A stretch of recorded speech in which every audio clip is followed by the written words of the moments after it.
Hi, this is A Week in Walford, the only EastEnders review show presented by two Cockney Barrow boys who definitely know their place. I'm David Brown. And I'm Jonathan Hughes. This week's headlines: Stacey's social services nightmare, Becks turns into Lolita, and Ben goes full Cockney in breakup with Luke. Okay, so as we said last week, we really enjoy the fact that Stacey is getting a lot of drama at the moment. We saw her children get taken into care in the Friday episode, but we did have some reservations about the way social services were being treated on the show, right? Yeah, I think a lot of the time social services are really demonised for some reason. In fact, any authority figure, when you think about it, think of how the police are portrayed and think of how, particularly social services this week, they're really made out to be the villains. And it's great because it's drama for Stacey, and as we said, we really like that. And we kind of believe it. We believe Stacey's reaction to all of this. But wouldn't social services in real life help her? Would they just take her kids away like that? On the basis of like an anonymous tip? Yes, one anonymous tip, who then actually phoned up and said, actually, I was making it all up. Yeah. Would they take them away? Is it a bit sort of, I don't know, But that's the thing with EastEnders and all soaps really, is that authority figures, like you say, the police and social services, they are frowned upon because the characters within the square have got to sort out the problems themselves. I suppose so, yeah, they've got to deal with it. So any external force getting involved is like, A, you failed, you haven't sorted your own problems out, and B, they're going to take your kids away, they're going to put you in prison. It's a bit alarmist, isn't it? It is, but that is the way soaps work, I suppose. The community has to solve its own problems. The police always arrest the wrong people, the social services always swoop on the wrong residents. The wrong person goes to prison all the time. We've had precedent with this with social services, haven't we? We have. It's a bit like when poor Lola Pierce had her kid taken away from her because the social worker came round and Lola hadn't done the washing up, basically. Let's not go back to that dark day. Definitely not. Now on to Becks, who is, of course, making a play for Gethin, her teacher. The irresistible Mr. Price, so it seems. Because he's got Sonia after him as well. Mother and daughter. He is the hot ticket in Albert Square. Who knew? But do we think that Becks has had a bit of a personality transplant to get to this point? I was thinking this week, have I missed an episode or like a month where Becks, basically, she's gone from, you know how she wrote that song, Boxed Up Broken Heart? Oh, it was a classic. A classic, and she was poor, vulnerable, bullied Becks.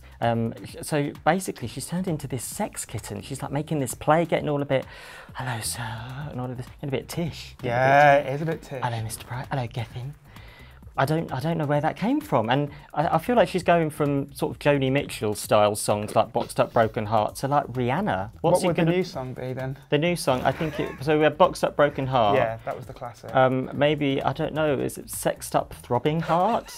So we're getting a bit saucy, getting a bit sexy girl. And Can we expect another YouTube video soon? Oh please, fingers crossed, with some dance moves. I think they should just decide what her character is and then just go for that, because if you say, as you say, if you rewind, a couple of months, we'd have seen this vulnerable girl getting bullied, and now you wouldn't recognise it as being the same person at all. But if this is who she is now going to be, let's just have some consistency, please, and for it to be like this, for good. Maybe we'll have another single where she's someone totally different and start singing in another language. Who knows?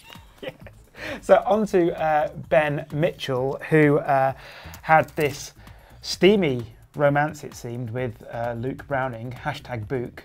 Book was the big ticket last week, wasn't it? But now it's become a bit of a closed book. It's a closed book. The book is shut. Because of what happened with the confrontation with Luke. The social divide widened, as did Ben's, vowels. It all kind of came a little bit full-on Cockney. It did. So Ben started to feel like he was being looked down upon by posh middle-class Luke. Bit of rough. Find yourself another bit of rough. But I thought that was a bit cringy, to be honest. When he went to Wayland to confront him about being dumped just because he was common, he might as well have turned up in a Pearly King's outfit and done the Lambeth Walk, like, here, again. I just thought it was a bit much. Well, we know that Harry Reid's now leaving, so maybe they should recast and have Dick Van Dyke take over. Mary Poppins. All right, Phil, I'm your son. And it also, the unfortunate side effect also is that there now seems to be no Ben and Keanu action, which we were very much looking forward to. I know, we thought Ben Arnu was going to be a big thing this time last week. No, I mean, he seems to be kind of getting it together with Ingrid. They become Kingrid spirits. I love that. Yeah. How long did that take you to think of? all of 2 days, maybe. Well, it was worth it. I was writing it out. Yeah, you know. they were well done. Yeah. They are kindred spirits, so it seems. But I do think there's a bit of a soap crossover with Keanu's life model storyline. I mean, you know, if you've got like, you know, a sexy young gentleman in the show and you wanted to get his kit off, what storyline should we give him? Shirt off. Life modelling. Adam Rickett. Easy. Oh, it's Adam Rickett. Isn't it Tilsley circa 1999, isn't it? Exactly. I'm fully expecting Keanu to do a re-release of I Breathe again, which was everyone wants that. Adam Rickett's top-selling single. Yeah, which we loved. So we're keeping our fingers crossed that perhaps Bananu might make a comeback, but it seems not. Never mind. In 7 days' time, who knows what will have happened next. Join us next week for another week in Walford.